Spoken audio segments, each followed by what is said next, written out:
اللہ تبارک و تعالیٰ نے نا بنی اسرائیل کا ایک واقعہ بڑی تفصیل کے ساتھ، اور وہ اس پارے کے اختتام پر عقیدے کے لحاظ سے، نظریے کے لحاظ سے، سمجھنے کے لحاظ سے بڑی اہم چیز ہے، اس پر ضرور غور فرمائیں۔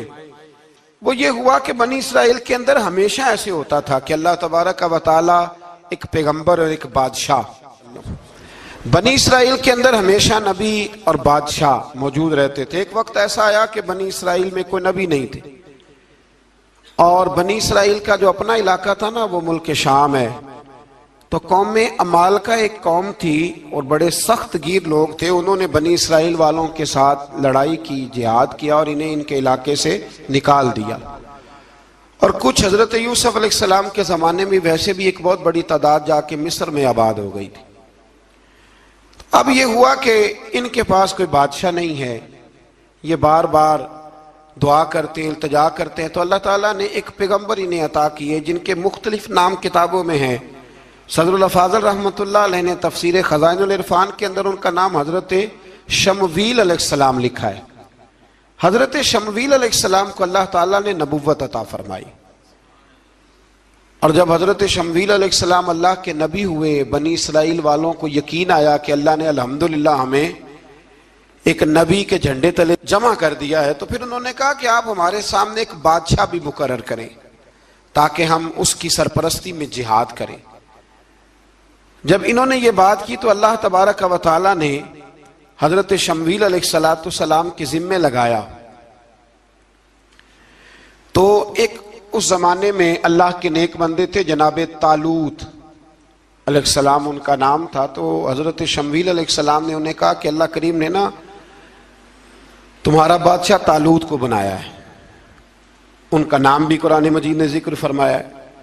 تو بنی اسرائیل کے لوگ کہنے لگے یہ تو غریب آدمی ہے، وہ بکریاں چرایا کرتے تھے، لیکن علم میں بڑے پختہ تھے، وجود میں بڑے طاقتور تھے، تو کہا کہ یہ تو غریب آدمی ہے، تو ہم تو زیادہ حق رکھتے تھے کہ ہمیں بادشاہ بنایا جائے۔ تو حضرت طالوت علیہ السلام کے بادشاہ بننے کے بعد حضرت شمویل علیہ السلام نے جو بات کی، اللہ کریم نے اسے قرآن مجید میں بیان فرمایا۔ رب فرماتا ہے بسطۃ فی العلم والجسم، اسے اس لیے تمہارا بادشاہ بنایا گیا ہے کہ اسے ہم نے کشادگی دی ہے، علم میں بھی اور جسم میں بھی۔ بڑے ماشاءاللہ موٹے تازے تھے، وجود بڑا طاقتور تھا۔ کچھ موٹے تازے ہوتے ہیں پر طاقتور نہیں ہوتے، موٹے تازے بھی تھے اور طاقتور بھی تھے۔ فرمایا کہ وجود میں بھی طاقت ہے اور علم میں بھی اللہ نے انہیں وسعت عطا فرمائی۔ تو بنی اسرائیل والے کہنے لگے جی نہیں جی کوئی بندہ اور آ جائے، یہ ہمارا بہت بڑا مسئلہ ہے نا جی، ہر ایک کی مرضی کی نہ تو بات ہو سکتی ہے اور نہ ہر بندہ ہر ایک کی مرضی پر پورا۔ کہنے لگے نہیں جی کوئی اور ہونا چاہیے تھا، ہمیں کیسے پتہ چلے گا کہ اللہ نے مقرر کیا ہے؟ بڑی خاص بات ہے، اس کو سمجھیے گا، یہ سارا مضمون آپ کو ملے گا اسی پارے کے آخر میں، آپ پڑھیں گے نا جی تو یہ سارا مضمون آپ کو ملے گا، اور آپ اگر سرسری نظر سے بھی اس کا مطالعہ کریں گے نا، جا کے قرآن شریف کھول کے 15ویں سے 16ویں رکوع میں، آپ خوش ہوں گے کہ آپ کتنے اچھے نظریے اور عقیدے کے ماننے والے ہیں۔ تو جب کہا نا کہ طالوت کو ہمارا بادشاہ بنایا گیا تو دلیل کیا ہے، تو قرآن کہتا ہے کہ حضرت شمویل علیہ السلام نے فرمایا کہ تمہارا ایک تابوت تھا، ایک صندوق تھا تمہارے پاس، وہ صندوق تمہارا قوم عمال کا اٹھا کے لے گئی تھی، ان کے بادشاہ ہونے کی دلیل یہ ہے کہ اللہ تمہارا وہ صندوق تمہیں واپس کر دے گا، وہ تمہارا صندوق تمہیں واپس کر دے گا۔ اس صندوق میں کیا ہے؟ وہ حضرت آدم جنت سے ساتھ لے کے آئے تھے، اس میں تھا کیا؟ تو قرآن مجید کہتا ہے کہ اس کے اندر نا حضرت ہارون علیہ السلام اور حضرت موسیٰ علیہ السلام کے تبرکات تھے، تبرکات۔ کل میں ایک مولوی دیکھ رہا تھا بیچارہ، ایک بندہ نا مسجد نبی کے ساتھ غلاف اور شاید کوئی کفن تھا، وہ مسجد نبی کی دیواروں سے مس کر رہا تھا، تو وہ کہہ رہا تھا نہیں اس سے کیا ہوتا ہے، تبرک کوئی چیز نہیں، اچھے اعمال کی وجہ سے بندہ بخشا جائے گا۔ میں نے کہا تو مجھے ملے تو میں تجھے بخاری کھول کے دکھاؤں کہ حضرت عبد الرحمن ابن عوف جنہیں حضور نے قطعی جنتی کہا، حضور کے وجود پر کرتا دیکھ کے کہنے لگے حضور بڑا ہی سونا لگ رہا ہے، تو فرمایا تجھے چاہیے حضور مل جائے تو کیا ہی بات ہے۔ نبی پاک نے عطا کیا تو صحابہ کہنے لگے عبد الرحمن آپ کو تو ضرورت نہیں تھی، آپ کے پاس تو بڑے لباس ہیں، تو یہ کرتا حضور نے قبول کر لیا، کوئی لے کے آیا اور آپ نے مانگ لیا تو وہ رو پڑے، کہنے لگے پہننے کے لیے نہیں مانگا، یہ حضور کے جسم سے لگ گیا ہے، میں نے کفن بنانے کے لیے مانگا ہے۔ تو کہتا ہے حضور کے تبرک میں خیر کوئی نہیں۔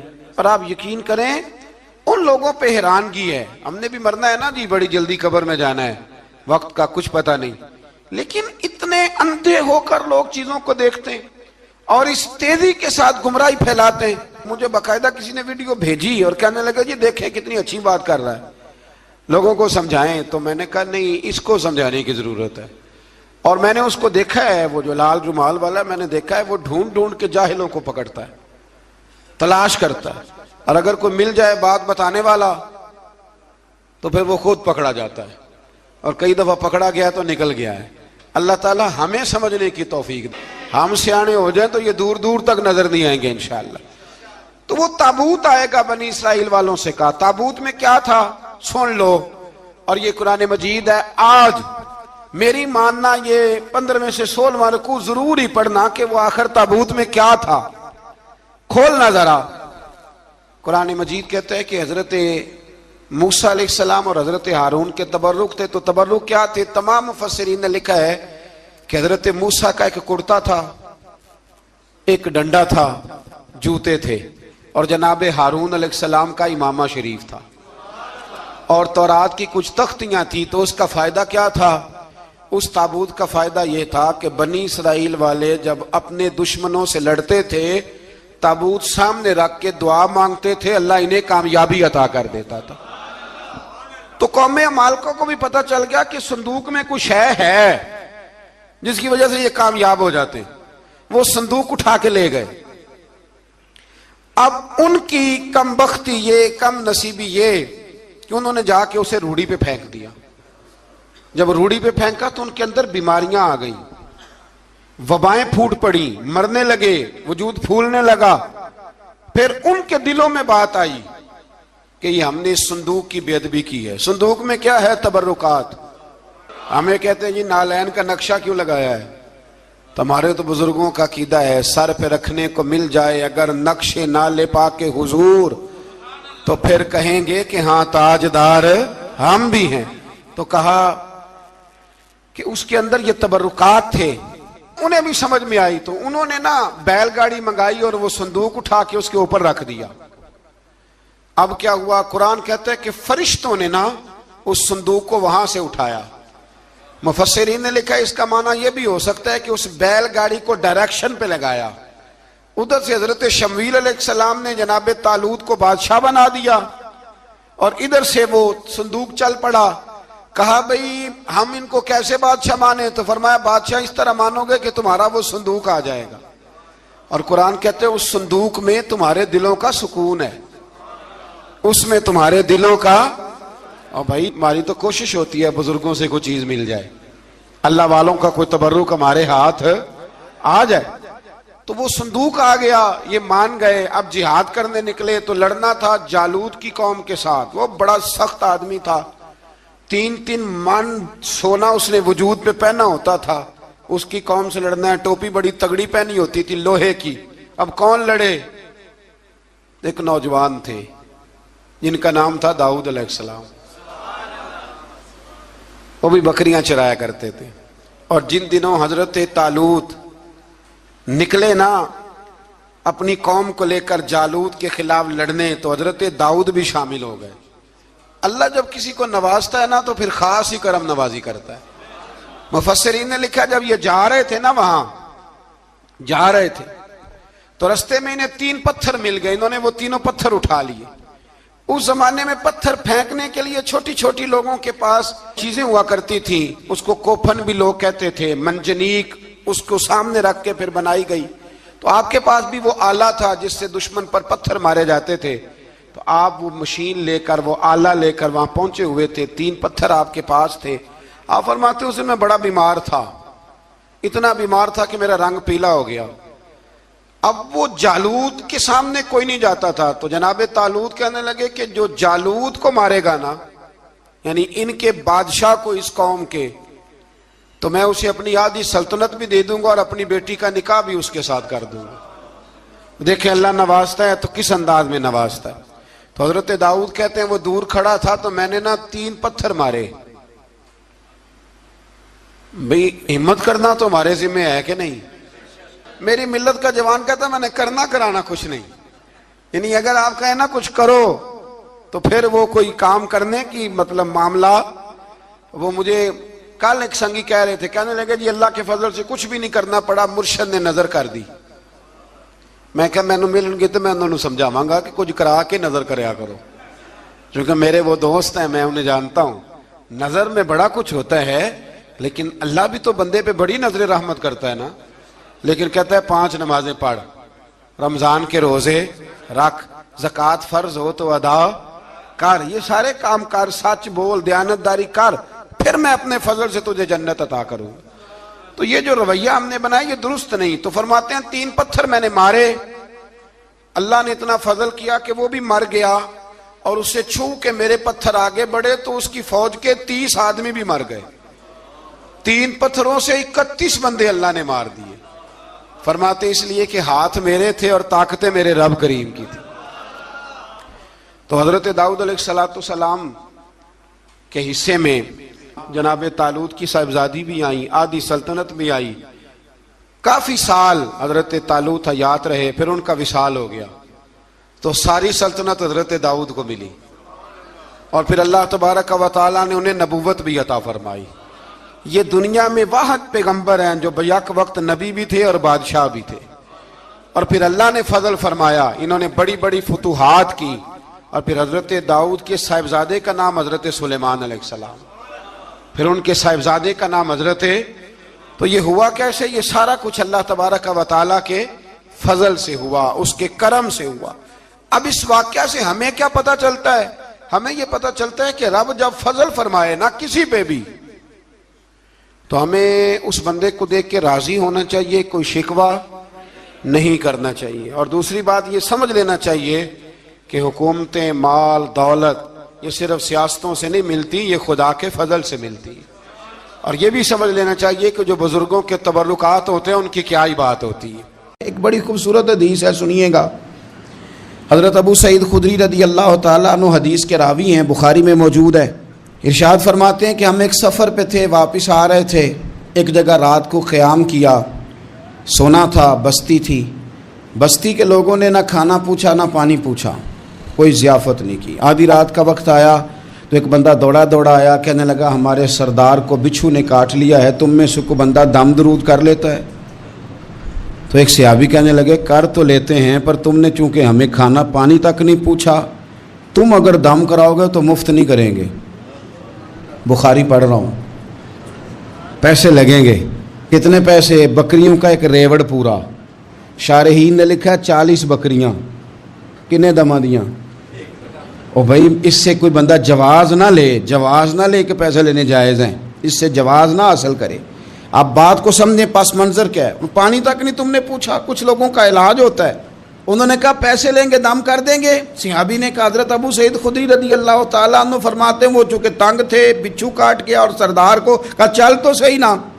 وہ صحابی گئے، سورہ فاتحہ پڑھ کے دم کیا، اور حدیث بخاری سے میں آپ کو دکھاؤں گا۔ لوگ کہتے ہیں دم کدھر سے آ گیا؟ بخاری پڑھ رہا ہوں، صحیح بخاری۔ شفا تو اللہ نے دینی ہے نا، رب کریم نے شفا دے دی۔ بکریاں لے لیں، آ گئے جہاں آرام کر رہے تھے اس جگہ۔ صحابہ میں اختلاف ہو گیا، کچھ کہنے لگے بکریاں لینی چاہیے تھی، کچھ کہنے لگے نہیں لینی چاہیے تھی۔ حضرت ابو سعید خدری رضی اللہ تعالیٰ عنہ فرماتے ہیں پھر ہم نے فیصلہ کیا چپ کر کے سو جاؤ، صبح حضور کی بارگاہ میں جائیں گے۔ اگر کریم نے کہا لینی چاہیے تھی پھر تو موج بن گئی، اور اگر کہا نہیں لینی چاہیے تھی تو بکریاں ہانک کے واپس کر جائیں گے۔ مسئلہ کیا ہے؟ کہتے ہیں صبح گئے حضور کی بارگاہ میں، جا کے مسئلہ عرض کیا، یا رسول اللہ انہوں نے بھی پانی کوئی نہیں پوچھا تھا، ہم نے بھی کہا دم کریں گے تو پیسے لیں گے، تو ہم نے یہ بکریاں لی ہیں۔ شارحین لکھتے ہیں 40 تھی شاید۔ تو یا رسول اللہ اب کیا کریں؟ حضور مسکرانے لگے، حضور مسکرانے لگے۔ جس کے گچھے سے لچھے جڑے نور کے، ان ستاروں کی نزہت پہ لاکھوں سلام، اور جس کی تسکین سے روتے ہوئے ہنس پڑیں، اس تبسم کی عادت پہ لاکھوں سلام، اور ان کی باتوں کی لذت پہ بے حد درود، ان کے خطبے کی ہیبت پہ لاکھوں سلام۔ حضور مسکرانے لگے اور مسکرا کے پوچھا اچھا پڑھا کیا تھا؟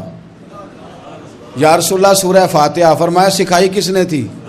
کہا یا رسول اللہ آپ نے۔ فرمایا پھر آدھی بکریاں میری ہیں آدھی تمہاری ہیں، پر میرا حصہ نکالو نا بھائی۔ حضرت عائشہ صدیقہ رضی اللہ تعالیٰ عنہ فرماتی ہیں میں نے نبی پاک صلی اللہ تعالیٰ علیہ وآلہ وسلم کو نا مرض وصال تک دیکھا ہے، حضور کے وصال تک، کہ حضور قرآن پاک کی آخری 2 سورتیں پڑھ کے سورت فلق اور ناس اپنے ہاتھوں پہ پھونکتے تھے پھر جسم پہ ملتے تھے۔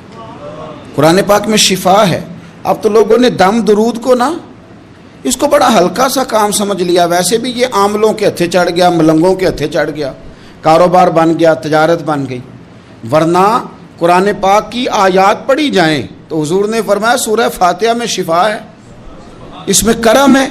یہ چیزیں جو بڑی ہمارے لیے سود مند تھی، فائدہ مند تھی، ہم چھوڑ گئے۔ میرے نبی کریم علیہ الصلوۃ والسلام نے مصلی سے دل لگانے کا درس دیا، حضور نے توجہ دلائی۔ صحابہ اس ذوق کے حامل لوگ تھے، وہ کوشش کرتے تھے۔ جناب صدیق اکبر رضی اللہ تعالیٰ عنہ کا عبادت کا مزاج ہمیشہ قائم رہا۔ حضرت عمر فاروق ساری رات اللہ کے حضور کھڑے رہے۔ حضرت عثمان غنی رضی اللہ تعالیٰ عنہ عشاء کی نماز پڑھ کے 2 رکعتوں کی نیت باندھتے تھے، 15 سپارے پہلی رکعت میں پڑھ دیتے تھے اور 15 سپارے قرآن مجید کے دوسری رکعت میں پڑھ دیتے تھے۔ آپ نے نا حضرت عمر فاروق کے وصال کے بعد ان کی ایک بیوہ سے نکاح کیا، حضرت عثمان غنی نے نکاح کیا۔ وہ خاتون آپ کے نکاح میں آئیں تو عرض کرنے لگیں امیر المومنین میرے لیے یہ اعزاز تو بہت ہے کہ میں امیر المومنین کی بیوہ تھی تو امیر المومنین کی منکوحہ ہو گئی ہوں، لیکن حضور نہ تو میں جوان ہوں کہ میرے اندر رغبت ہوتی اور نہ میں اب اس قابل ہوں کہ کوئی خدمت کر سکوں، میرے ساتھ نکاح کی وجہ کیا بنی؟ تو عثمان غنی رو پڑے، فرمانے لگے میں نے عمر فاروق کو مسجد میں اپنے رب سے ڈرتے ہوئے دیکھا ہے، میں نے اسے روتے ہوئے دیکھا ہے، عدل کرتے دیکھا ہے، انصاف کرتے دیکھا ہے، امت کی خیر خواہی کرتے دیکھا۔ تمہارے ساتھ نکاح اس لیے کیا ہے کہ تم مجھے یہ بتاؤ کہ عمر فاروق گھر کے اندر اپنے رب کو کیسے راضی کرتے تھے، گھر کے اندر کیسے راضی کرتے تھے، وہ طریقے بتلاؤ، تم بتاتی جانا اور میں بھی اسی طرح گھر میں عبادت کروں۔ میرے رسول کریم علیہ الصلوۃ والسلام نے ارشاد فرمایا، حضور فرمانے لگے جس گھر میں اللہ کا ذکر ہوتا ہے وہ گھر زندوں کا ہے، اور جس گھر میں رب کریم کا ذکر نہیں ہوتا وہ گھر زندوں کا نہیں ہے۔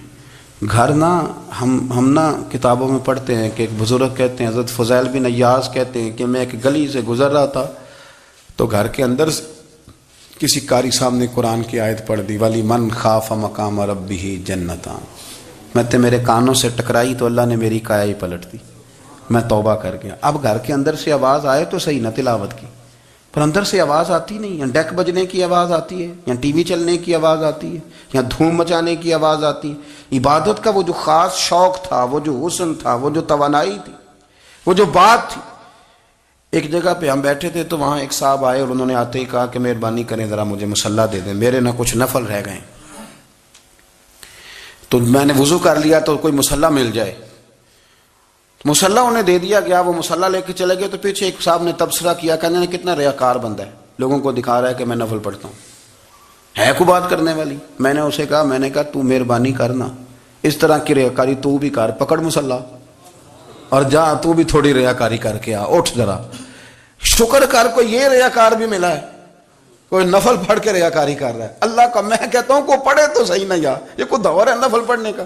اس میں تو لوگوں کا مزاج ہی نہیں، طبیعت ہی نہیں۔ میں نے کہا چل مہربانی کر، یہ لے مصلی اور تو بھی جا تھوڑی سی یا کاریا ریاکاری کرو تو صحیح نا، مزاج ہی نہیں، ذوق۔ جمعے کی نماز پڑھ کے یوں دنیا بھاگتی ہے، او ہو پتہ نہیں کون سی پیچھے آگ تھی جو بجھائی جائے گی، اور آج تک لوگ مسئلہ پوچھ رہے ہیں کہ جمعے کی بعد والی سنتیں کتنی ہوتی ہیں۔ میں نے کہا کتنے سال ہو گئے جمعہ پڑھتے، کتنے سال ہو گئے، ابھی تک سنتوں کا نہیں پتا، ابھی تک نہیں علم کے پہلے کتنی رکھتے ہیں اور بعد میں کتنی رکھتے ہیں۔ فجر کی سنتیں کب پڑھنی چاہیے، سنو فجر کی سنتوں کے بارے میں۔ میرے رسول کریم سید عالم صلی اللہ تعالی علیہ وسلم سے ایک صحابی نے پوچھا تھا، حضور میری فجر کی سنتیں رہ گئیں یا رہ جاتی ہیں تو حکم کیا ہے؟ کیا انداز ہے حضور کا؟ بخاری مسلم کے لفظ سنو، حضور سید عالم صلی اللہ علیہ وسلم فرمانے لگے، اس نے کیا پوچھا تھا، حضور جواب کیا دیتے ہیں؟ فرمایا فجر کی سنتیں کبھی نہ چھوڑنا، فجر کی پہلی 2 سنتیں کبھی نہ چھوڑنا۔ یا رسول اللہ صلی اللہ تعالی علیہ وسلم میری رہ گئی ہیں، رہ جاتی ہیں۔ فرمایا فجر کی 2 سنتیں نہ چھوڑنا، فرمایا فجر کی پہلی 2 سنتیں مجھے دنیا اور دنیا کے اندر جو کچھ ہے وہ سب سے زیادہ پیاری ہے۔ فجر کی 2 سنتیں دنیا اور دنیا میں جو کچھ ہے مجھے وہ سب سے زیادہ پیاری ہیں، اس لیے فجر کی سنتیں نہ چھوڑنا۔ اپنا ذوق، اپنی طبیعت، ہم نے نا ذوق غلط بنا لیا ہے۔ اگر 20 بندے کہہ بھی دیں گے تو نے بڑی شاندار تلاوت کیا تو کیا اس سے بنے گا؟ 100 بندہ کہہ بھی دے تیری کیا بات ہے، کیا بات ہے نعت خاں کی، کیا بات ہے علامہ صاحب کی، پیر صاحب کی، پیر مہر علی شاہ صاحب رحمت اللہ علیہ۔ آپ تشریف فرما تھے تو آپ کے ایک ہی بیٹے بابو جی جن کو کہا جاتا ہے، جس دن صاحبزادے پیدا ہوئے تو خادم نہ وہاں سے نکلا۔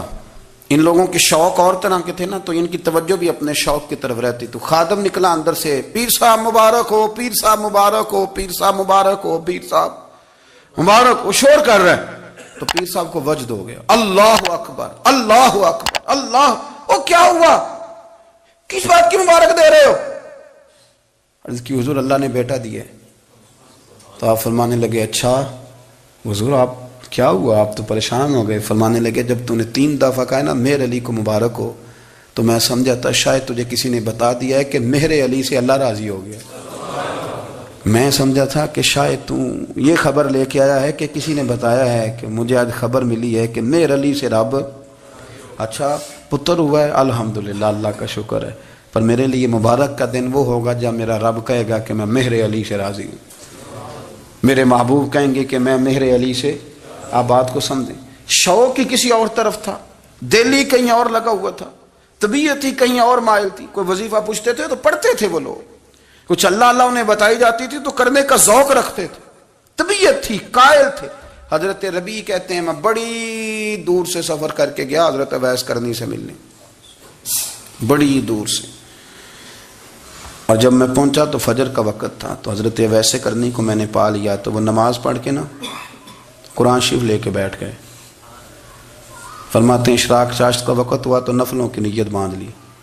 محدث ابن الجوزی نے لکھا ہے، فرماتے ہیں پھر جب زوال کا وقت ہوا تو مسجد میں جھاڑو دینے لگ گئے، زور کی نماز پڑھ کے تو عصر کی تیاری تک وہ مسجد میں بیٹھے رہے۔ اور میرے نبی پاک علیہ السلام نے فرمایا جو نماز کے انتظار میں بیٹھا ہو وہ نماز ہی میں ہے، وہ نماز ہی میں ہے۔ فرمایا میری دنیا، میری امت کی جو رہبانیت ہے نا وہ اتنی ہے کہ نماز کا انتظار کرے، اذان کے بعد نماز کا یہ راہب ہے، یہ اس وقت چھوڑ کے بیٹھے ہیں سارا کچھ۔ فرماتے ہیں عصر تک انہوں نے اللہ اللہ کی، پھر مغرب تک کی، عشاء کی نماز ہوئی تو نماز پڑھی تو وہ تھک گئے۔ اب مجھے وہ فارغ ہوں، مصلی چھوڑے تو میں ملاقات کروں نا۔ یہ آپ حیران نہ ہو کہ اتنی دیر بندہ کیسے اللہ اللہ کر، ہم نے کی نہیں نا اس لیے ہم پریشان ہیں۔ جو عادی ہوتے ہیں وہ کر بھی لیتے ہیں، وہ یہ کام، میری بات کی سمجھ آ رہی ہے؟ جب جاتے ہو کسی دفتر میں تو 8 گھنٹے کھڑے رہ لیتے ہو نا، مجبوری ہوتی ہے تو کھڑے رہا جا سکتا ہے۔ پاسپورٹ کے دفتر بولیے، امیگریشن کی لائنوں میں، اور میں نے تو ایمبیسیوں میں بندے 12 گھنٹے پہلے جا کے کھڑے دیکھیں، رہ لیتے ہیں کھڑے۔ تو اگر ان کاموں کے لیے رہا جاتا ہے تو اللہ رسول کے لیے بھی کھڑے رہا جا سکتا ہے۔ تو فرمانے لگے کہ جب عشاء کی نماز کے بعد آخر انسان تھے، تھک گئے، نیند کا غلبہ ہوا تو تھوڑی ایسے آنکھ بند ہوئی تو کھلی تو رونے لگے۔ حضرت ویسے کرنی رو کے کہنے لگے مالک مجھے غافل تو نہ کر، ابھی میں نے کیا بھی کچھ نہیں، دن ختم ہو گیا، کوئی نفل نہیں، کوئی اللہ اللہ نہیں، اللہ مجھے غافل نہ کر، میری مدد فرما۔ فرماتے ہیں جب وہ روئے تو میرے ساتھ جو شخص تھا میں نے کہا اٹھو چلیں، کہنے لگا حضور ملنا نہیں، فرمایا جو میں لینے آیا تھا وہ مجھے مل گیا ہے، جو میں ان سے سیکھنے آیا تھا وہ مجھے نصیب ہو گیا، اب اور میں نے کیا لینا، ختم ہو گئی بات، اٹھو چلیں۔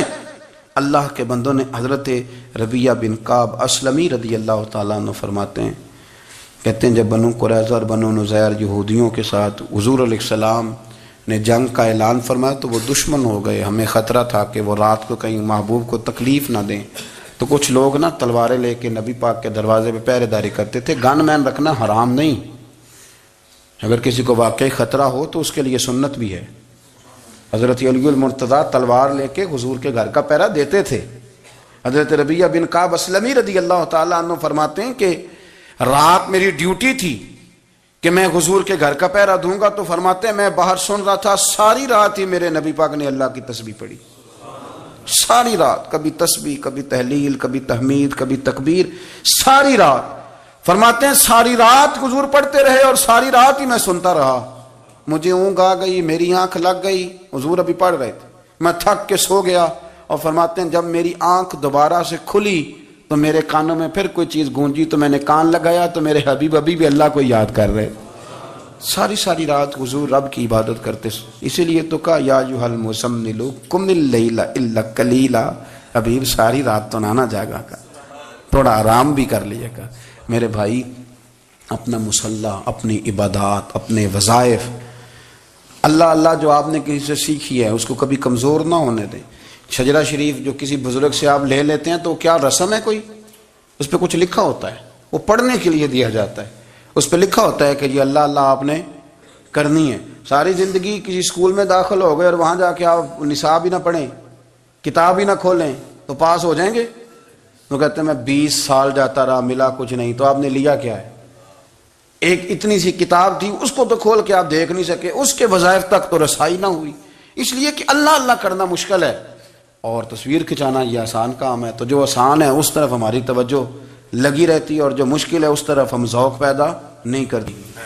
تمہیں پتہ ہے کہ عبادت اللہ کی کرنی چاہیے، تمہیں پتہ ہے کہ نماز پڑھنی چاہیے، تم جانتے ہو کہ نوافل ادا کرنی چاہیے، تمہیں پتہ ہے کہ سجدے، آنکھیں بند کر کے جھوٹ کی زندگی جی کے، اپنے ساتھ بددیانتی کر کے، دھوکہ دے کے اپنے آپ کو دائیں بائیں، اپنے آپ کو کہیں مصروف رکھ کے کچھ وقت ضائع تو کر لیتے ہو، پر تمہیں پتہ تو ہے نا کہ عبادت اللہ کی کرنی، تمہیں اس کی خبر ہے۔ فرمایا اس رب کی، دیکھیں نا انسان پر اگر کوئی شخص نیکی کر دیتا ہے، احسان کر دیتا ہے، تو انسان اس کے سامنے پھر گردن نہیں اٹھا سکتا، یار یہ میرے مشکل وقت کا دوست ہے، اس نے میرے ساتھ نیکی کی ہے، کبھی بھی گردن نہیں اٹھائے گا، جھکا کے رکھے گا۔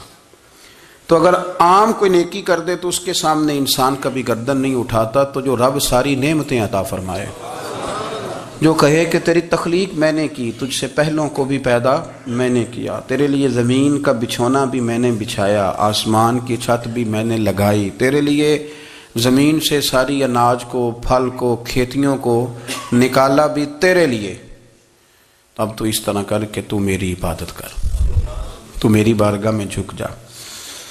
بہت سارے نشے لوگوں کو لگے ہوئے ہوتے ہیں، ہر آدمی کوئی نہ کوئی نشہ کرتا ہے، کوئی دولت کا کرتا ہے، کوئی شہرت کا کرتا ہے، کوئی اپنی تعریف کا نشہ کرتا ہے، 2-4 لوگوں سے تعریف سن کے مطمئن ہو جاتا ہے۔ ناراض تو نہیں ہو گیا اس جملے سے؟ آپ کرتے ہیں لوگ دولت کا نشہ بھی، یہ جب نقصان ہوتا ہے تو بندے بیمار نہیں ہو جاتے، پیسے ڈوب جاتے ہیں تو لوگ بیمار نہیں ہو جاتے، تو اس کا مطلب یہ ہوتا ہے کہ نشہ ٹوٹ گیا ہے۔ اب بہک ہوئے ہیں نا تھوڑے سے تو کانپتے ہیں، تڑپتے ہیں، پریشان، نشہ ہی اسی طرح ہی کرتا ہے نا، نہیں ملتا تو پریشان ہوتا ہے۔ یہ سارے نشے ہیں، مختلف قسم کا نشہ۔ اب مانتے نہیں اس بات کو، تسلیم نہیں کرتے، کیونکہ تسلیم کرنا بڑا مشکل کام ہے، اس کے لیے تو بڑی ساری چیزیں جو ہے وہ دبوچ کے اور بڑی سارے رستے پھلانگ کے آنا پڑتا ہے، تو بڑا مشکل ہے ماننا، ورنہ کرتے ہیں ہم، ہمارا مزاج ہے۔ یہ گھومنے پھرنے کا، دنیا دیکھنے کا بھی ایک نشہ ہے، یہ بہت ساری باتیں کرنے کا بھی ایک نشہ ہے، گپ شپ کا بھی ایک نشہ ہے۔ 2-4 لوگوں کی جب تک پگڑیاں نہ کھول لیں، بعض لوگوں کو نیند نہیں آتی، یہ غیبت کا، چغلی کا، بددیانتی کا، یہ بھی ایک نشہ ہے۔ اس پر ملا رومی رحمۃ اللہ نے بڑا کلام لکھا ہے، وہ کہتے ہیں مانگ کے کھانے کا بھی نشہ ہے، مانگ کے کھانے کا بھی نشہ ہے۔ وہ کہتے ہیں کہ ایک بھیک مانگنے والی خاتون تھی، تو بادشاہ کے پاس بھیک مانگنے آئی، تو بادشاہ کو پسند آ گئی، اس نے شادی کر لی۔ اب اس کو عادت تھی بھیک مانگ کے کھانے کی، تو وہ کنیزوں سے کہا کرتی تھی کہ فٹافٹ نہ روٹی لے کے آیا کرو، میں 2-3 دفعہ مانگوں تو پھر لایا کرو، کیونکہ ایک نشہ ہے نا، تو میں مانگوں 2-4 دفعہ تو پھر۔ تو انسان بہت سارے نشے کرتا ہے، یہ مانتا نہیں، یہ موبائل، یہ فیس بک، یہ سارے نشے ہی ہیں، اپنی فوٹو لگا لینا، سارا دن اسی کو دیکھتے رہنا۔ اور بڑے بڑے سیانے بندے جو وزادار ہیں، بڑے وزادار لوگ ہیں، لیکن وہ بھی سنجیدگی کے قائل نہیں، اس طرح کے نشوں کا شکار ہیں، یہ سارے نشے ہیں جو ہم نے پال لیے. ہمارے صوفیاء ہمارے بزرگ فرماتے ہیں کہ تم اس طرح کرو، اگر سارے نشوں سے بچنا چاہتے ہو تو سجدے کا نشہ شروع کرو، سجدے کا نشہ شروع کرو. یہ نا اقبال کہتے ہیں عطار ہو رومی ہو رازی، آپ بات کو سمجھیں، عطار ہو رومی ہو رازی ہو غزالی ہو، کچھ ہاتھ نہیں آتا بے آہ سحر گاہی. کہتے بہت بڑا صوفی ہو جیسے فرید الدین عطار تھے، بہت بڑا تصوف کا امام ہو جیسے امام غزالی تھے، بہت بڑا تفسیر کا استاد ہو جیسے امام رازی ہو، عطار ہو رومی ہو رازی ہو غزالی ہو، پر کچھ ہاتھ نہیں آتا بے آہ سحر گاہی. اگر سویرے اٹھ کے روتا نہیں نا اللہ کی بارگاہ میں، اگر تہجد نہیں نہ پڑھتا تو کچھ ہاتھ نہیں آتا بے آہ سحر گاہی. پھر اس کو کوئی چیز نصیب. میری بات کی سمجھ آ رہی ہے آپ حضرات؟ جب تک آپ سویرے نہیں اٹھتے، آپ اللہ اللہ نہیں کرتے، آپ کو نوافل کا چسکا نہیں، عبادت کا مزہ نہیں. فرمایا میری عبادت کرو، یہ شوق پیدا کرو، میں نے تمہیں پیدا کیا ہے. ہم لوگوں کے نشے مختلف نشے، بڑا عجیب رنگ ہے. محفل کی صدارت کرنے والے بڑے پیر صاحب، بڑے القابات، بیچ میں سے بندہ تلاش کرنے سے بھی نہیں مل رہا، اتنے بڑے لقب ہیں اس کے. لیکن وہ سج سنور کے 2.5 گھنٹے بیٹھا رہا محفل میں، اور نماز کا وقت آیا تو اس نے مختصر سی پڑھی، وہ نکل گیا. ہلکے سے سجدے کیے. اتنا بڑا عشق رسول نعت خواں، ہو کیا بات ہے. اور عشق رسول کا بہت بڑا پیغامبر، بہت بڑا مبلغ، اور بیچارہ سمجھ ہی نہیں سکا کہ اللہ کے رسول نے فرمایا تو نماز پڑھ میری آنکھیں ٹھنڈی ہو جائیں گی. تو یہ نشے کے عادی تو ہیں پر حقیقت کے قائل نہیں ہیں. یہ بس ٹھیک ہے خوابوں کی دنیا میں لوگ زندہ ہیں، پر جن کو یہ جو نشہ تھا نا عبادت کا، یہ میرے رسول پاک کی چاہت ہے، یہ میرے نبی کریم علیہ السلام کی. آپ دیکھیں نا حضور مہینوں جا کے غار حرا میں بیٹھتے، کیا وہاں تبلیغ کرتے تھے؟ کوئی کتاب لکھتے تھے؟ رسول کریم علیہ السلام مہینہ رہتے غار حرا میں. کوئی نہ مجھے دیکھے، کوئی نہ مجھے ملے، حضور یہاں کیا ہے؟ فرمایا میں اپنے رب کی عبادت کروں گا. نبی کریم علیہ السلام نے سجدوں کے ساتھ پتھروں اور پہاڑوں کو آباد کر دیا، سجدوں کے ساتھ. آپ کا سجدہ آپ کو بہت ساری چیزوں سے چھڑا لیتا ہے، یہ بہت ساری جگہوں سے جھکنے سے بچا لیتا ہے. صوفیاء اولیاء یہ کیا کرتے تھے؟ یہ سجدے کا ذوق ہی تو پیدا کرتے تھے. سجدے کا ذوق. شاہ عبدالعزیز دباغ رحمۃ اللہ تعالی علیہ اپنے مریدوں سے فرمایا کرتے تھے کہ اگر تم پکے نمازی بن جاؤ نا، تہجد گزار ہو جاؤ، تو میرے پاس آنا جانا چھوڑ دینا.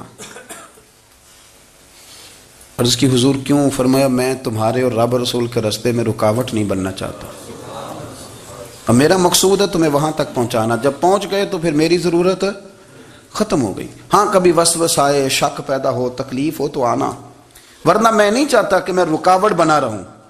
تم اللہ اللہ کرو، اس مالک کو راضی کرو. میرے رسول پاک علیہ وسلم نے فرمایا بندہ اللہ کے سب سے قریب اس وقت ہوتا ہے جب وہ سجدے کی حالت میں ہوتا ہے. کس کے قریب ہوتا ہے؟ اللہ کے سب سے قریب ہوتا ہے. وہ بڑا نیڑے ہے رب کے، بڑا قریب ہے، اس لیے کہ وہ حالت سجدہ میں. وہ جب سجدے کرتا ہے نا، اس کی بارگاہ میں جب جھک جاتا ہے. آپ ذرا سجدے کی کیفیت دیکھیں نا، زبان بھی یہاں ہے، آنکھ بھی یہاں ہے، کان بھی، عقل بھی ساری، اس نے سارا کچھ رکھ دیا سجدے میں. آپ وہ کبھی پیچھے جائیں تو دیہاتوں میں کہا جاتا تھا ناک سے نکیریں نکالو، بہت بڑی سزا ہوتی تھی نا، ناک سے نکیریں نکالو، بڑی سزا ہوتی تھی. تو اس نے کہا مالک مجھے کسی نے کہا نہیں، پر دیکھنا میں نے رکھ دی ساری عقل سجدے میں، اور رکھ کے کہا کیا؟ سبحان ربی یا اللہ میں پست ہوں تو اعلیٰ ہے، اللہ تو میرا رب ہے اور تو سب سے اعلیٰ. اتنا. اور فرمایا جب یہ اس کیفیت میں ہوتا ہے تو پھر یہ اپنے رب کے قریب ہوتا ہے. کثرت عبادت، نوافل. ہمارے ہاں عمرے کی قرآن اندازی محفلوں پہ ہونے لگ گئی ہے، حالانکہ حدیث سے ثابت نہیں. میں دوستوں سے کہتا ہوں جائز ہے، کرنی چاہیے، عمرے کی قرآن اندازی جائز ہے، پر کسی حدیث میں نہیں آئی کہ قرآن اندازی کرو عمرہ کرو. حدیث میں قرآن اندازی یہ آئی ہے کہ نبی پاک علیہ السلام نے فرمایا تمہیں پتہ چل جائے نا پہلی صف کا ثواب کتنا ہے، تم قرآن اندازی کرو. عمرے کی قرآن اندازی کا تو پوسٹر چھپتا ہے، تو یہ والی قرآن اندازی کب ہونی ہے؟ ہونی چاہیے کہ نہیں؟ حضور نے فرمایا تمہیں پتہ چلے کہ اس کا ثواب کتنا تو تم قرآن اندازی کرو، تم قرآن ڈالو۔ جب آپ نماز پڑھ رہے ہوتے ہیں، جب آپ کا مصلی آباد ہوتا ہے، صلاح الدین ایوبی ایک بزرگ سے ملاقات ہو گئی، بیت المقدس پر قبضہ تھا عیسائیوں کا، تو صلاح الدین بڑے پریشان تھے۔ بابا جی کہنے لگے پتر کیا ہوا؟ کہنے لگے حضور پتہ چلا ہے دشمن کے 2 بحری بیڑے اسلحہ لے کے آ رہے ہیں، مسلمان پہلے ہی کمزور ہیں، اور اب اگر 2 بحری بیڑے اور آ گئے تو حضور مسئلہ بن جائے گا۔ تو میں پریشان ہوں کہ کس طرح یہ کم مسئلے والی ہماری فوج ہے کیسے مقابلہ کرے گی۔ تو بابا جی کہنے لگے پتر اس طرح کرنا، آج رات تو بھی دعا کرنا اور میں بھی کروں گا، تو بھی دعا کرنا، آپ ناراض نہ ہونا، ہم تو پیروں والے ہیں، ہم تو پیروں کے نوکر غلام ہیں، ہمارا تو گزارا ہی نہیں، ہمیں تو ملتا ہے سارا کچھ وہاں سے۔ پر میرا سوال یہ ہے کہ تعویذ لینے جاتے ہو، نفل کیوں نہیں پڑھتے؟ رات اللہ اللہ کیوں نہیں کرتے؟ یہ بھی تو ہمارے بزرگوں کا ہی طریقہ ہے، انہوں نے تو ہمیں سکھایا ہے۔ صلاح الدین ایوبی سے بزرگوں نے کہا کہ رات آج نا اللہ اللہ کرنا، تو میں تیرے لیے دعا کروں گا، تو بھی دعا کرنا۔ تو بندہ جب دکھی ہوتا ہے تو سجدہ کرتا ہے، تو پھر ہی تو مصلی بھیگ جاتا ہے، پھر ہی تو مزہ آتا ہے۔ سکھی بندہ تو کعبے جا کے نہیں روتا، دکھی تھے، تکلیف تھی، تو سر رکھا سجدے میں تو تڑپ گئے۔ اور وہ بابا جی کہتے ہیں میں مسجد آیا تو صلاح الدین چیخے مار کے رو رہا تھا اور کہہ رہا تھا مالک میں کوئی اپنی شان کے لیے تو نہیں نہ لڑ رہا، اللہ کو میں کوئی قبضوں کے لیے تو نہیں لڑ رہا، مالک تیرے لیے لڑ رہا ہوں، مجھے بے آبرو نہ کرنا، میری مدد فرمانا۔ کہتے ہیں میں آیا تھا کہ مسجد میں دعا کروں گا، پر صلاح الدین ایوبی کو روتے دیکھا تو میں لوٹ گیا۔ تو سویرے صلاح الدین ملے تو بڑے خوش تھے۔ میں نے کہا پتر کیا ہوا؟ کہنے لگے حضور وہ بحری بیڑے 2 آ رہے تھے نا اسلحہ لے کے، دونوں ڈوب گئے پانی میں ڈوب گئے۔ تو بابا جی کہنے لگے صلاح الدین وہ پانی میں نہیں ڈوبے، وہ تیرے آنسوؤں میں ڈوب گئے، وہ غرق ہو گئے، وہ جو تو نے مصلی بات کیا تو وہ تیرے آنسوؤں میں ڈوب گئے، وہ غرق ہو گئے، وہ تباہ، اتنے قیمتی تھے تیرے آنسو کے بہا لے گئے دشمن کے بحری بیڑوں کو۔ میرے بھائی ٹھیک ہو گیا جی، میرے عزیز سمجھ لیں اس بات کو ہمیشہ کے لیے، اور اس پر غور کر لیں اچھے طریقے سے کہ میرے رسول کریم سید عالم صلی اللہ علیہ وسلم نے نا ہماری توجہ دلائی، حضور نے ہمیں بتلایا، ہمارا ذوق بڑھایا عبادت کی طرف۔ ایک صحابی تھے حضرت ابو فاطمہ رضی اللہ تعالیٰ عنہ، یہ ترمذی شریف کی حدیث ہے۔ نبی پاک علیہ السلام نے فرمایا ابو فاطمہ قیامت کے دن مجھ سے جلدی ملنا چاہتے ہو کہ دیر کے ساتھ؟ تو کہنے لگے حضور کون ہوگا جو دیر سے ملنا چاہے گا، ہم نے تو جان دے دی وعدہ دیدار پر۔ اعلیٰ حضرت فرماتے ہیں جان دے دی وعدہ اور نقد اپنا دام ہو ہی جائے گا۔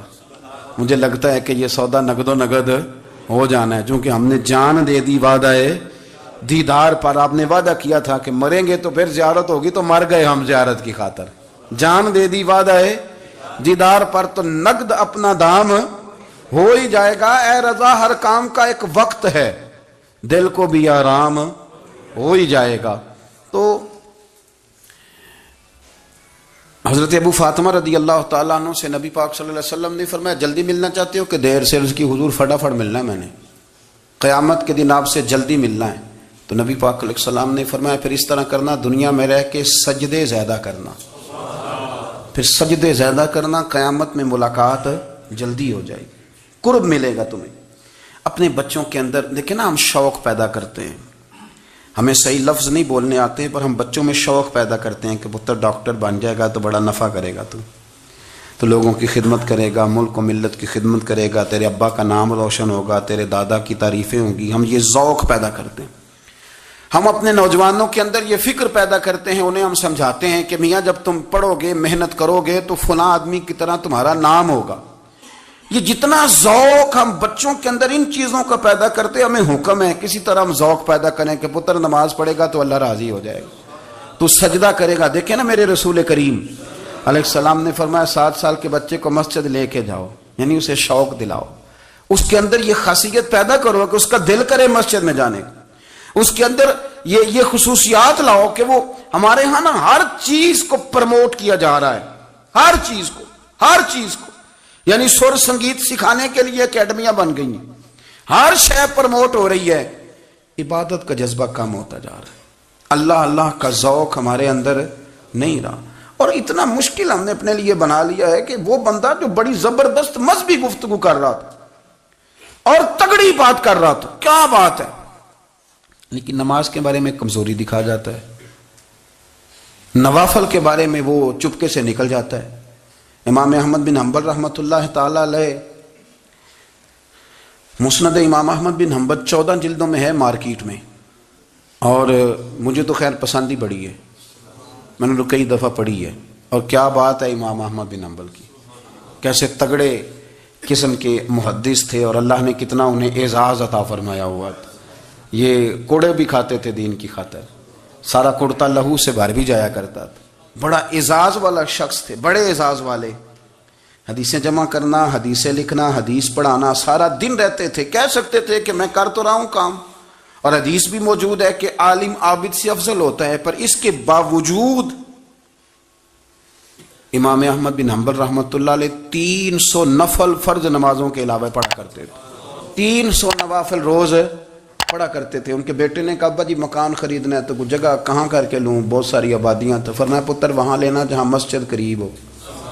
میرے رسول کریم سید عالم صلی اللہ علیہ وسلم اتنا پسند کرتے مسجد کو، اتنا پسند کرتے نماز کو، کہ رسول کریم صلی اللہ علیہ وسلم تہجد کی نماز بھی پڑھتے، پھر حضور فجر کی نماز بھی پڑھتے، نبی پاک وتر کو الگ کر کے پڑھتے، عشاء کے ساتھ نہیں پڑھتے۔ یہ تو ہم اس لیے اجازت دی ہمارے بزرگوں نے کہ بعد میں اٹھے گا کون علیحدہ وتر پڑھنے کے لیے، عشاء کے ساتھ پڑھ لے، وتر پڑھتے، تہجد پڑھتے، فجر پڑھتے، اشراق پڑھتے، چاشت پڑھتے، پھر مغرب کی نماز کے بعد 6 رکعت اوابین پڑھتے، پھر رات کو صلاۃ اللیل پڑھتے۔ سیدہ عائشہ صدیقہ کہتی ہیں زمانہ سو جاتا اور میرے رسول مصلی بچھا کے کھڑے ہو جاتے، او یار کھیتی باڑی کر کے نہیں، محنت مزدوری کر کے نہیں، جناب عائشہ کہتی ہیں میں یہ بھی دیکھتی کہ حضور ایک آیت شروع کرتے تو ساری رات اسی کو پڑھتے، اور میری نظر جاتی تو قدم مبارک پہ ورم آ جاتا۔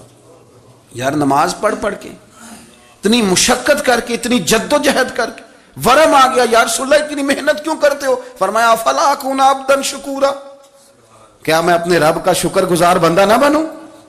صحابہ کا ذوق عبادتوں کا، ریاضتوں کا، تلاوتوں کا، طبیعت ہے ان کی، وہ ایک دوسرے کو، حضرت مولا علی شیر خدا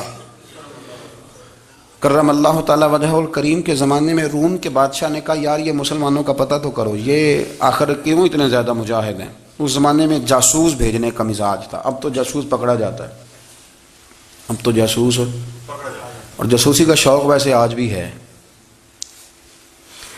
عرض کروں تھوڑی سی بات اس عنوان سے، پتہ کیا ہمارا مسئلہ ہے؟ ہم جہاں جاتے ہیں نا وہاں تھوڑی خوشبو سونگنے کی کوشش کرتے ہیں، وہ کیا ہے تو یہ کیا ہے تو ادھر کیا ہے تو تھوڑا سا ادھر کیا ہے۔ میرے رسول پاک پڑھیے درود شریف، سارے پڑھیے ذرا زور سے، صلی اللہ تعالی۔ نبی پاک علیہ السلام نے فرمایا جاسوسی نہ کرنا ورنہ تم بندوں کو خراب کر دو گے، اور فرمایا اس طرح نہ ہو کہ تم کسی کے آپ کھول نہ نکلو تو تمہارے پہلے کھل جائیں۔ یہ جو ذوق ہے نا یہ ختم کریں، چھوڑیں، مطلب آپ کس چکر میں پڑے ہوئے ہیں، اتنی زیادہ توجہ کرنے کی کیا ضرورت ہے؟ اپنے کام سے کام رکھیں، اس میں بندہ تھوڑا سا نا آسان رہتا ہے۔ یہ جو بہت زیادہ ٹٹولنے والے لوگ ہوتے ہیں نا وہ بےچارے پھر عمر ٹٹولتے ہی گزار دیتے ہیں، اس لیے کہ مزاج ہی بہت پکا ہے، بوری کا منہ کھول کے اندر تک ہاتھ ڈالنا، تو پھر کئی دفعہ سامنے سے بچھو بھی لڑ جاتا ہے، خرابی ہوتی ہے۔ تو جاسوسی کی جاتی تھی، اس نے بھی جاسوس بھیجے، کیونکہ قبیلوں کے لوگ تھے، کچھ مسلم کچھ کافر، پہچانے نہیں جاتے تھے لوگ، تو کچھ لوگ اس نے بھیجے، انہوں نے آ کے نا تحقیق کی، ریسرچ کری کہ آخر ماجرا کیا ہے، تو واپس جا کے انہوں نے رپورٹ دی نا روم کے بادشاہ کو۔ اس رپورٹ کا ایک جملہ بڑا شاندار ہے، وہ کہنے لگا بادشاہ ہمیں مسلمانوں کی کوئی سمجھ نہیں آئی، ہمیں کوئی سمجھ نہیں آئی۔ انہوں نے کہا کیوں نہیں سمجھ آئی؟ کہنے لگے یار عجیب بندے ہیں، جب رات مصلی پہ بیٹھتے ہیں تو یوں لگتا ہے ان کا دنیا سے رشتہ ہی کوئی نہیں، کوئی کسی کو نہیں جانتا، کوئی اپنے دکھ سنا کے رو رہا ہے، وہ اپنی بات کر کے رو رہا ہے، لگتا ہے کہ ان کا کوئی رشتہ ہے ہی نہیں جب مصلی پہ بیٹھتے ہیں۔ اور فرمایا جب سویرے یہ جہاد کرنے نکلتے ہیں تو لگتا ہے ان سے زیادہ دلیر ہی کوئی نہیں۔ حالانکہ جو مسلوں پہ رونے دھونے کے لوگ ہوتے ہیں وہ کئی دفعہ جہاد میں کام نہیں کرتے، لیکن عجیب لوگ ہیں کہ رات کے راہب ہیں، دن کے مجاہد ہیں، کوئی سمجھ نہیں آتی۔ میرے عزیز ان لوگوں نے مصلی آباد کر کے رکھا، تلاوتیں ان کا ذوق رہی، منظر روز پڑھنا، اسباق پڑھنا، وظائف پڑھنا، یہ ان کا ذوق رہا. اعلیٰ حضرت بریلوی رحمت اللہ نے 1000 کتاب لکھی ہے، لیکن الوظیفۃ الکریمہ کے نام سے جو وہ صبح و شام وظائف پڑھتے تھے وہ الگ انہوں نے ان کو بیان کیا. پابندی کے ساتھ اپنی اللہ اللہ کرتے تھے. شیخ شہاب الدین سہروردی رحمت اللہ علیہ، اس پر ایک بندے نے اعتراض کیا. اس نے کہا جی آپ کس قسم کے صوفی ہیں، مرید بیٹھے ہیں اور آپ وہاں نفل پڑھ رہے ہیں. یہ بھی بڑا مسئلہ ہوتا ہے نا. جو بندہ ملنے آتا ہے وہ اپنے ٹائم کے حساب سے آتا ہے، اور پھر اس کا یہ بھی خیال ہوتا ہے کہ پیر صاحب جو ہیں وہ چونکہ درویش ہیں تو نہ انہیں روٹی کھانی چاہیے نہ سونا چاہیے، چونکہ وہ درویش ہیں، اور ہم چونکہ درویشوں کے ماننے والے ہیں لہذا ہمارا یہ طریقہ ہونا چاہیے کہ جیسے ہم کہیں درویش ویسے ہی کر جائے. حالانکہ جس کو آپ درویش کہیں گے آپ اس کی مانیں گے، آپ منوائیں گے نہیں. تمہارا مزاج ہوتا ہے. شیخ شہاب الدین پر لوگوں نے اعتراض کی، حضور لوگ ملنے آئے ہیں، زیارت کرنے آئے ہیں، یہ بندے دعا کرانے آئے ہیں، اللہ اللہ کرانے آئے اور آپ نفل پڑھ رہے ہیں. کیا جملہ ہے، کیا حسن ہے، کیا خوبصورتی ہے. فرمانے لگے رب و رسول سے مانگنے کے لیے مصلی بچھایا ہے، اگر وہاں سے مانگوں گا نہیں تو تمہیں دوں گا کیا. پہلے مجھے کچھ لے تو لینے دو، اگر میرے پلے کچھ ہے ہوگی تو آگے دوں گا نا. تو میں مانگنے گیا تھا کہ یا اللہ دے، تیرے بندے لینے آئے ہیں، دے تو میں کچھ لوں گا تو آگے دوں گا نا. لیکن ہمارا یہ سٹیٹس، یہ مزاج، یہ شعور نہیں ہے. گپیں، کہانیاں، داستانیں، گفتگو، خطابت، واز، کیا بات. لیکن اگر کچھ کرنے کا کام ہو تو وہ نہیں ہم سے ہوتا. تبارک و تعالیٰ نے قوموں پہ عذاب نازل کیا، اور قرآن مجید فرقان حمید نے ان قوموں کے تذکرے بیان فرمائے. بھائی کس لیے بیان کیے؟ کہ ہم عبرت حاصل کریں، ہم یہ غور کر لیں کہ یہ کام ہم نے نہیں کرنا، اس کام سے ہم نے بچنا ہے. ہم نے غور کرنا ہے کہ یہ چیز ہمارے اندر. لوگ کہتے ہیں نہیں جی نہیں، ہم پہ یہ عذاب نہیں آئے گا. بالکل نہیں آئے گا، اس میں شک نہیں. پر اللہ نے بیان کس لیے کیا تھا؟ بیان کیا قرآن مجید معاذ اللہ کسی ایسی چیز کا بیان کرتا ہے جس کی ضرورت نہ ہو؟ قرآن پاک نے ایک ایک حرف ایسا بیان کیا جس کی مسلمان کو ضرورت. حضرت نوح علیہ السلام کی قوم کو حضرت نوح علیہ السلام نے 1500 سال سمجھایا ہے. 15، کچھ لوگوں نے 950 سال لکھا ہے نا. اعلیٰ حضرت نے لکھا 1500 سال عمر ہوئی حضرت نوح علیہ السلام کی. اللہ تعالیٰ بندے کو جلدی سزا نہیں دیتا، بلکہ قرآن مجید میں ایک جگہ رب کریم اس طرح بھی فرماتا ہے کہ جب بندے مجھے بھول جاتے ہیں تو میں ان کے لیے نعمتوں کے دروازے کھول دیتا ہوں. بندہ سمجھتا ہے کہ میں کچھ تو ہے نا کہ میرے اندر کہ میں جدھر جاتا ہوں خیر ہی خیر ہو جاتی ہے. وہ سمجھتا ہے کہ میری عقل ہے، حالانکہ اللہ اسے ڈھیل دیتا ہے. اللہ اسے ڈھیل دیتا ہے. گناہوں کی سزا کے 3 طریقے ہیں. ایک ہے متنبع کرنا، تنبیہ کرتا ہے اللہ، بندہ متنبع ہو جاتا ہے، یہ اللہ کا بہت بڑا احسان ہوتا ہے. ایک ہوتا ہے مہلت دینا، اور ایک تیسرا ہوتا ہے اللہ خفیہ تدبیر کرتا ہے. تھوڑا سا سمجھیے گا، انسان پر کوئی آزمائش آئی، فوراً اس کی چھٹی اس نے کہا کہ وہ فلان جگہ غلطی کی تھی تب ایسا ہوا ہے. ہوتا ہے نا کئی دفعہ آواز آتی ہے نا اندر سے، چلیں بول دیں کچھ نہیں ہوتا آپ کو. اللہ جانتا ہے یہاں کوئی کچھ نہیں کہے گا آپ کو. اور ہماری تو ویڈیو بھی نہیں گھومتی، یعنی خبر بھی نہیں ہو کہ کس نے ہاں کر دی کس نے نہ کر دی. آپ بغیر ٹینشن کے بات چیت کریں، آج کچھ نہیں ہوتا انشاءاللہ تعالی. آتی ہے اندر سے آواز. میں آپ سے اس لیے ان چیزوں کی تصدیق کراتا ہوں کہ باقیوں کو بھی آتی ہے کہ نہیں، اس لیے تصدیق. کبھی کوئی کسی جگہ انسان پریشان ہوتا ہے تو محسوس کرتا ہے کہ وہاں مجھ سے ہوتا ہے نا جی. جس کو یہ نصیب ہو جائے بڑا خوش نصیب آدمی ہے. حضرت مولا علی فرماتے ہیں اگر تجھے دنیا میں سزا مل گئی تو بچ گیا ہے، سمجھ پھر اللہ کرم کرے گا، آخرت میں سزا نہیں دے گا. اور یہ یاد رکھ لے، وما اصابکم من مصیبت فبما کسبت ایدیکم ویعفو عن کثیر. اللہ فرماتا ہے دنیا میں تجھے جو بھی تکلیف پہنچتی ہے وہ تیرے ہاتھوں کے کرتوتوں کی وجہ سے پہنچتی ہے. ویعفو عن کثیر، فرمایا کثیر گناہ تو میں ویسے ہی معاف کر دیتا ہوں. یہ جو تیری زندگی میں دکھ ہے نا، یہ بھی میری قلیل سزائیں ہیں. یہ کثیر پر سزا، یہ قلیل ہے. قلیل یہ جو تمہاری زندگی میں تکلیف ہیں. انسان کو سزا ملتی. حضرت فضیل بن عیاض رحمت اللہ تعالی علیہ گھوڑے پہ بیٹھے تھے، گھوڑا شرارت کرنے لگ گیا، اچھلنے لگ گیا، کودنے لگ گیا. تو حضرت فضیل بن عیاض نیچے اترے، ایک کونے میں جا کے نماز کی نیت باندھ لی، 2 رکعت نماز پڑھی، پھر دیر تک استغفار پڑھتے رہے، روتے رہے، دعا کرتے رہے. واپس آئے. خادم عرض کرنے لگے حضور سمجھ نہیں آئی, گھوڑے نے تھوڑی سی شرارت کی, وہ بدکا ہے, آپ نے اس کو چھوڑا ہے اور چھوڑ کر کے آپ نماز میں لگ گئے. تو حضرت فضیل بن عیاض فرمانے لگے جب بندہ اللہ کی نافرمانی کرتا ہے نا تو جو چیزیں اس کی فرما بردار ہوتی ہیں وہ اس کی نافرمانی کرنے لگ جاتی. تو مجھے محسوس ہوا تھا کہ میں نے کہیں اللہ کی نافرمانی کی ہے, اس لیے ایسا ہوا ہے کہ میرے گھوڑے نے میری, تو میں توبہ کرنے لگا ہوں. اور اب دیکھتا ہوں بیٹھ کے بھلا کیا ہوتا ہے. میں نے سچی توبہ, حالانکہ مجھے یاد نہیں کہ میں کہاں بولا, پر کھری اور سچی توبہ کی. دوبارہ گھوڑے پہ بیٹھے تو گھوڑا بالکل صحیح ہو کے ساتھ چلنے لگ گیا. میرے بھائی, جب یہ تنبیہ ہے اللہ کی طرف سے, یہ متنبہ کیا جاتا ہے کہ تو بعد آ جا. بہت ساری جگہوں پہ انسان کو وقتی طور پر اگر سزا مل جائے, نبی پاک علیہ السلام کی خدمت میں ایک صحابی آئے, بات مضبوط کر دوں, واقعہ سنایا ہے نا تو کچھ لوگ سمجھتے ہیں کہ یہ واقعہ ہے, تو میں ایک حدیث پاک امام بہقی کی لکھی ہوئی عرض کرتا ہوں. نبی پاک علیہ السلام کے ایک صحابی آئے اور ان کا سر پھٹا ہوا تھا, خون بہ رہا تھا. سرکار نے فرمایا کیا ہوا؟ عرض کی حضور ایک عورت جا رہی تھی, میری نظر پڑی, ابھی نظر پڑی ہے کہ میرے آگے ستون آ گیا تو میرے سر پہ لگ گیا. نبی پاک صلی اللہ علیہ وسلم نے فرمایا تیرے لیے خوشخبری ہے, اگر دنیا میں تیری غلطی کی تجھے سزا ملی ہے تو پھر رب تجھے قیامت میں سزا نہیں دے گا. پھر اللہ قیامت میں سزا, بعض گناہ ایسے ہیں جن کی یہاں بھی سزا ملے گی اور وہاں بھی ملے, لیکن میرے بھائی پہلی بات یہ ہے کہ اللہ تعالیٰ اس غلطی کی یہی سزا دے لے اور دعا فرمائے اللہ تبارک و تعالیٰ یہاں بھی معافی عطا فرمائے وہاں بھی معافی عطا فرمائے, اللہ درگزر ہی فرمائے. لیکن میرے بھائی ایک تو یہ سزا, ایک سزا یہ ہوتی ہے کہ انسان جب گناہ کرنے لگتا ہے تو اللہ نعمتوں کے دروازے کھولتا ہے, مہلت دیتا ہے. 500 سال تک فرعون کو مہلت دی. کتنے؟ یہاں جو 5 سال حکومت کر لیتا ہے وہ کہتا ہے سب سے قابل میں ہی ہوں, مجھے مہلت ملی ہوئی ہے.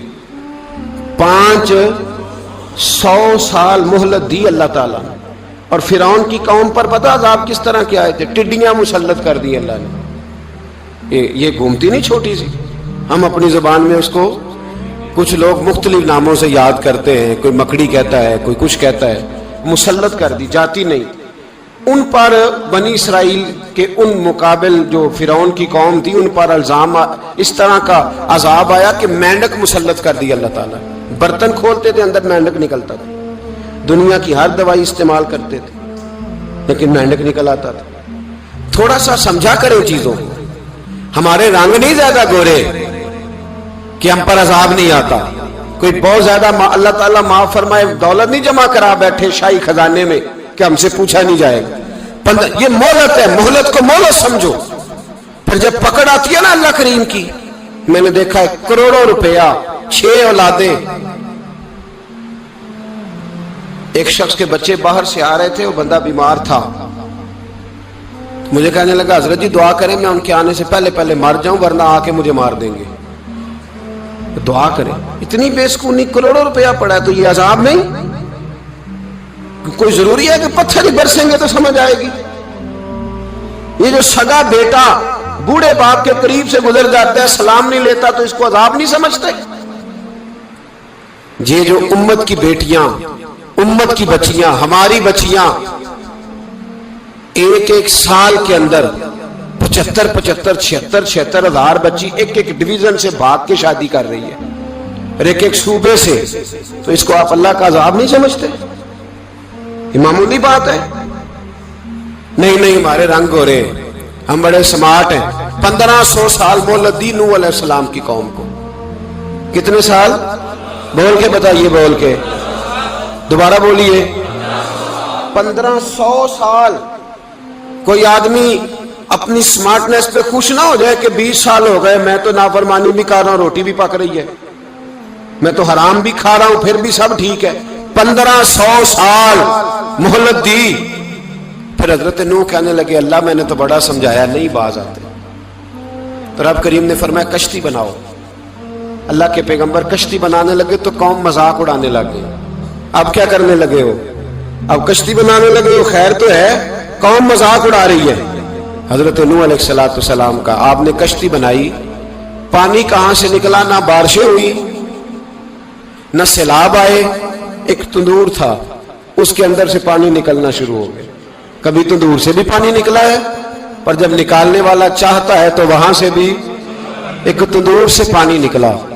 اتنا نکلا، اتنا نکلا، اتنا نکلا کہ قوم ساری ڈوب گئی. قرآن مجید کے صفحات شہادت دیں گے کہ حضرت نوح کی قوم کا بچہ بچہ بہ گیا، بچے صرف وہ تھے جو حضرت نوح کے ساتھ ہو گئے، تباہ ہو گئی. اللہ بے نیاز ہے، بے نیاز. 1500 سال مہلت ملے اور تو پھر بھی کہے رب بڑا کریم ہے، معاف کر دے گا.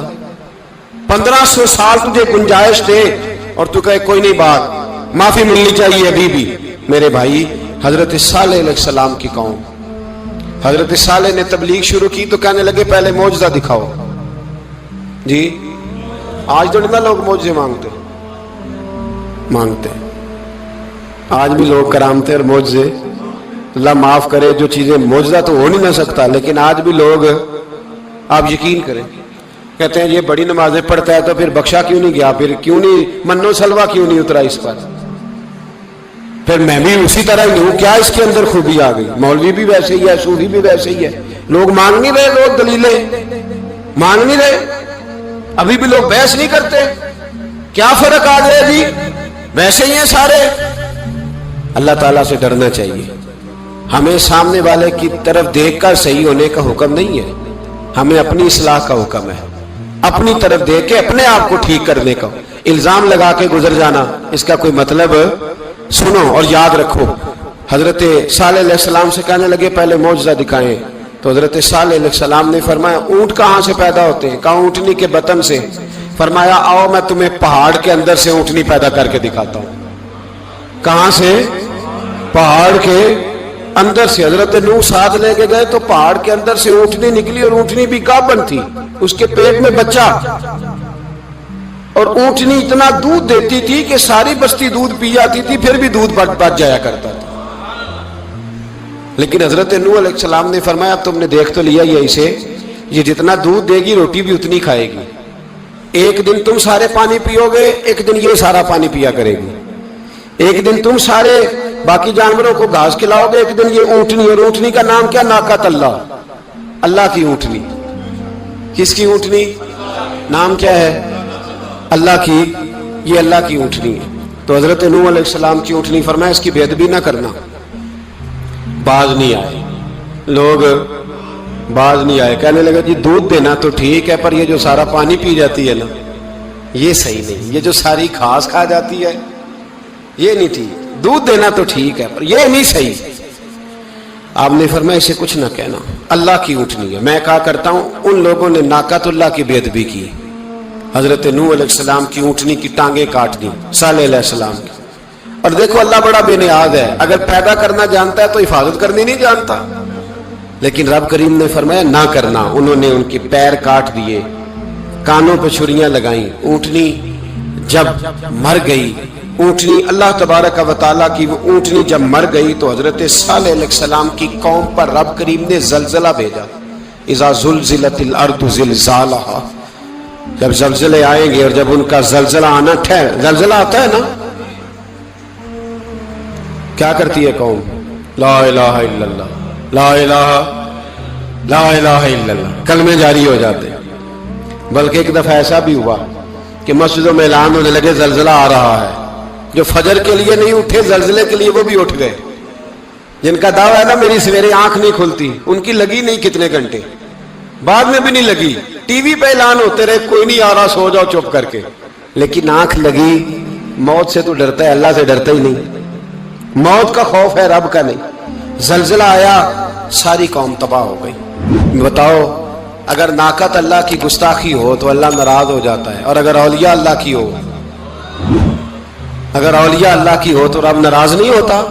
شرم نہیں آتی لوگوں کو داتا صاحب کی بے ادبی کرتے، شرم نہیں آتی لوگوں کو غوث اعظم کی گستاخی کرتے، حیا نہیں آتی جنہوں نے دین پھیلایا ان کی بے ادبی. میں درد سے کہتا ہوں، رو کے کہتا ہوں، اور اگر کلیجہ پھٹ سکے تو میں دکھاؤں زخم کتنے.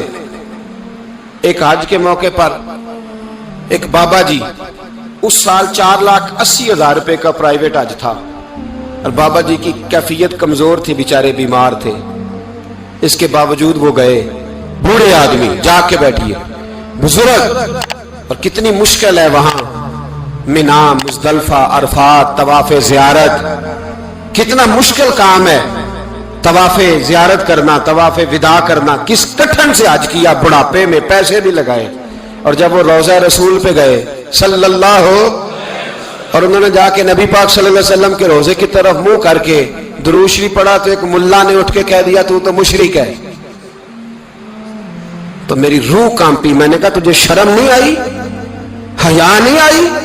اس کی عمر دیکھ, کس بڑھاپے میں کہاں سے چلا کہاں آیا.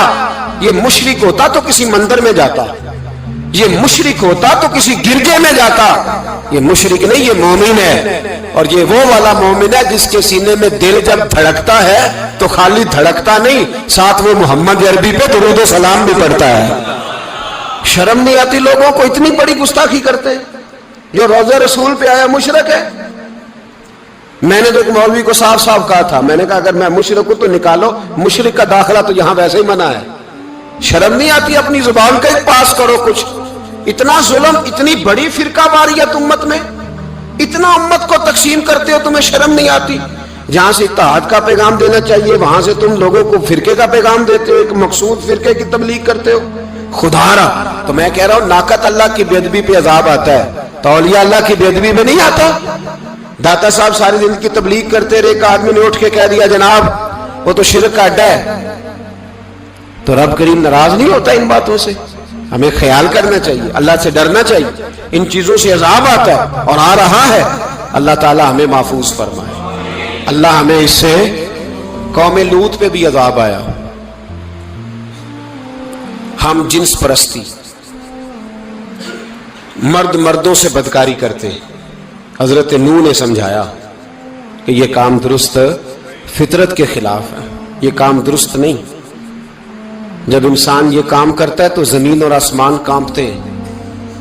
اب میں کیسے کھول کے بتاؤں, میرے پاس اعداد و شمار ہیں کہ پاکستان کے اندر اس کام کی کیفیت کیا ہے اور کس طرح کر کے لوگ, میں تو رونا روتا رہتا ہوں داڑھی کا. لوگ کئی دفعہ کہتے ہیں حضرت صاحب پہلے بھی آئے تھے تو داڑھی کی بات, پھر بھی آئے تو داڑھی کی بات. تو میں رونا روتا ہوں, اس لیے روتا ہوں کہ جو کلین شیو نوجوان ہوتا ہے وہ امرد کے حکم میں ہے, اس پر وہی حکم لگتا ہے جو عورت پہ لگتا ہے. اس کے ساتھ مرد کا اٹھنا بیٹھنا اسی طرح ناجائز ہے جس طرح عورت کے ساتھ. حضرت جنید بغدادی رحمت اللہ تعالی علیہ کے سامنے ایک شخص نے کہا وہ کتنا خوبصورت نوجوان جا رہا ہے, تو آپ فرمانے لگے تو حافظ قرآن نہیں؟ کہا ہاں. فرمانے لگے جا اپنے حفظ کی خیر منا. وہ شخص کہتا ہے میں نے اس بغیر داڑھی والے کلین شیو نوجوان کو بری نظر سے دیکھا, مجھے قرآن پاک ہی بھول گیا, سارا قرآن پاک بھول گیا. اور کتنے سال میں دعائیں کرتا رہا, بیت اللہ کے طواف کرتا رہا, میں یاد بھی کرتا تو نہیں ہوتا. کیسے اب تو ہمارا نعت کہاں بیوٹی پارلر سے ہو کے آتا ہے, ہم کسی اور کو کیا پیغام دیں. وہ پیغام, وہ نظام, وہ طریقہ کار جس کا حکم تھا شریعت میں, قوم لوط پر عذاب آیا. صحیح بیٹھتے ہوں گے بچے جو موٹر سائیکلوں پہ بیٹھتے ہیں. میں نے گجرانوالہ کی سڑکوں پہ بچوں کو, نوجوانوں کو جو تماشے کرتے سرے عام دیکھا ہے تو مجھے ڈر لگتا ہے. اور کوئی روکنے والا نہیں, شغل ہو رہا ہے, ہنس رہے ہیں, اور سامنے عورتیں بھی ہیں, سب ہو رہا ہے. کتنی تکلیف کی بات. حضرت نوح کی قوم یہ کام کرتی تھی, قرآن پاک نے بیان کیا ہے. حضرت نوح نے سمجھایا, فرمایا رب کریم نے تمہیں اپنی خواہش پوری کرنے کے لیے جائز طریقہ عطا فرمایا, عورتوں سے نکاح کرو, اور اس نکاح کی برکت سے جو اللہ تمہیں اولاد دے گا اس کو اللہ تبارک و تعالیٰ تمہارے لیے باعث بخشش بھی فرمائے گا. لیکن جب قوم نہ مانی تو جو قوم میں لوط کا عمل کرے اس کا علاج قرآن نے بیان فرمایا کہ آسمان سے پتھر برسیں گے. پھر پتھر برسے, اور جن کے بڑے بڑے اچھے دماغ تھے ان کے دماغ چکنا چور کر دیے گئے, تباہ کر دیے گئے, ان کے دماغ زمین پر بچھاڑ دیا گیا. اللہ مہلت دیتا ہے, لیکن اس کا مطلب یہ نہیں کہ انسان توبہ ہی نہ کرے. حضرت شعیب علیہ السلام کی قوم پر بھی عذاب آیا, اس لیے کہ بددیانتی کرتی تھی, ناپ تول میں کمی کرتی تھی. میں نے کہا تھا شب قدر کی رات کہ یہ کوئی تماشا ہے کہ شب رات آئی تو ساری رات روتے رہے, یا اللہ معاف کر دے, یا اللہ معاف کر دے, رو رو کے چیخے مار مار روئے. شب قدر آئی تو پھر چیخیں ماری، ساری رات روئے. تو جس بندے کا پروگرام ہی نہیں سویرے بدلنے کا، دکان پہ بیٹھ کے پھر وہی ناپ تول میں کمی، پھر وہ اللہ تعالیٰ معاف کرے. میں ایک مضمون پڑھ رہا تھا تو وہ فوڈ کے اسپیشل لوگ میں لکھا تھا مہربانی کرو ملاوٹ ہی اچھی چیز کی کر لو، مرچ میں کیری تو نہ ملاؤ اینٹوں کی، وہ تو بیمار کرتی ہے، وہ تو خون کی آنتوں کو روک دیتی ہے. وہ کہنے لگا اور وہ کہتا ہے میں تمہیں بتاتا ہوں کون کون سی چیز ملائی جا سکتی ہے، وہ ملا لو. خدا را اس قوم پہ رحم کرو مہربانی. ایک دوست ہے ہمارے، میں وزیر آباد میں ان کے گھر بیٹھا تھا تو ایک میڈیکل، میرا کسی شخص پہ اعتراض کرنے کا میں مجموعی بات کرتا ہوں. میں ایسے ڈاکٹروں کو جانتا ہوں جو اللہ تعالیٰ فضل کرے سچ مچ کے نیک ہیں، اچھے لوگ. تو بچے کا میڈیکل سٹور ہے، تو والد بیمار ہو گیا، تو وہ کہتا ہے ابا جی ڈاکٹر صاحب نے کہا آپ کو ڈرپ لگنی ہے. تو سگے باپ کو ڈرپ لگانے لگا تو باپ کیا کہتا ہے پتر تیری مہربانی مینو کوئی اصلی لائی، وہ نہ لائی جڑی لوکاں نو لانا ہے. اب وہ پیار سے سنا رہا ہے بات. میں نے اسے کہا کہ یہ تو ڈوب مرنے کا مقام ہے نا، ڈوب مرنے کا مقام، کہ جس ملک کے اندر دوائی بھی صحیح نہ بکے، اصلی نہ ملے دوائی بھی، اور پھر وہ قوم کہے کہ ہم نے تو پورے روزے رکھے، ہم نے تو بڑا صدقہ اور خیرات کیا، دوائی بھی اصل نہ ملے. جناب شعیب علیہ السلام کی قوم ناپ تول میں کمی کرتی تھی تو اللہ تبارک و تعالیٰ نے ان پر بتا عذاب کس طرح کا بھیجا. شدید گرمی ہوئی، اللہ ہمیں محفوظ فرمائے. سارے آمین کہہ دیا. دیکھیں کتنا اچھا موسم کر دیا رب کریم. اللہ ہمیں محفوظ فرمائے، اللہ رحمت فرمائے. شدید گرمی کی لہر آئی، باہر اتنی گرمی ہوئی کہ لوگ اپنے گھروں میں گھس گئے. جس طرح سورج کی شعائیں گھروں کے اندر داخل ہو جاتی ہے، اس طرح گرمی کی لہر اندر داخل ہوئی. اور جس طرح کسی کو آگ لگ جائے تو وہ آدمی اچھلتا کودتا ہے نا، اس طرح یہ لوگ اچھلنے لگے اور اچھل کود کے مر گئے. جرم کیا تھا؟ ناپ تول میں کمی کرتے. حضرت داؤد کی قوم بھی تباہ ہوئی. جرم کیا تھا؟ ہفتے والے دن مچھلیاں نہیں پکڑنی تو یہ پکڑتے تھے. حکم ہے نا مسلمان کو نماز کے ٹائم کوئی اور کام نہیں کرنا، نماز پڑھنی ہے. میرا خیال ہے مسلمان تو فٹافٹ آ جاتے ہیں، سارے ہی پہنچ جاتے ہیں نا مسجدوں میں. ہلکا ہلکا بول رہے ہیں آپ، کیوں نہیں پہنچتے؟ اگر حضرت سیدنا، اور پتہ انہیں سزا کیا ملی؟ اللہ نے فرمایا اس ٹائم عبادت کرنے والے کام نہیں کرنا، وقت نہیں ہے کام کا. انہوں نے مچھلیاں پکڑی، 12,000 لوگ تھے.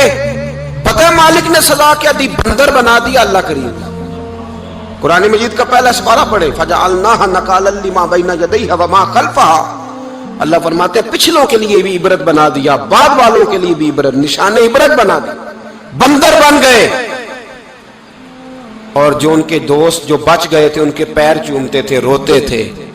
3 دن بندر بن کے زندہ رہے. پھر اللہ نے سب کو اجتماعی موت دے دی. اگر مسلمان سے اللہ کہے کہ نماز کے ٹائم کاروبار نہیں، جمعے کے ٹائم کاروبار، تو مسلمان کہتا ہے نہیں مجھے مہلت ملی ہوئی ہے. یہ تو اس وقت پتہ چلتا ہے نا جب بچے ڈیوٹی لگاتے، ہاں عذاب آتا ہے، اس وقت پتہ چلتا ہے. میں نے دیکھا یہ منظر، اس وقت پتہ چلتا ہے جب بچے کسی ملازم 6,000 کی ڈیوٹی لگاتے، کہتے ہیں ابے کا دھیان رکھنا، ہم دکان پہ بیٹھنے لگے. پھر اسے سمجھ آتی ہے اگر میں نماز کے ٹائم مسجد میں ہوتا تو آج میری اولاد میری خدمت پہ ہوتی. میں نماز کے ٹائم مسجد نہیں گیا تو بچوں نے 6,000 کا ملازم بٹھایا ہے، ابا جی کا خیال رکھ، ایک نرس بلائی ہے تو خیال رکھ. کدھر ہوتے ہیں مسلمان نماز کے ٹائم؟ ایک عیسائی نے اعتراض کیا ہے، سنیں، وہ کہتا ہے مجھے لگتا ہے مسلمانوں کے 3 خدا ہیں.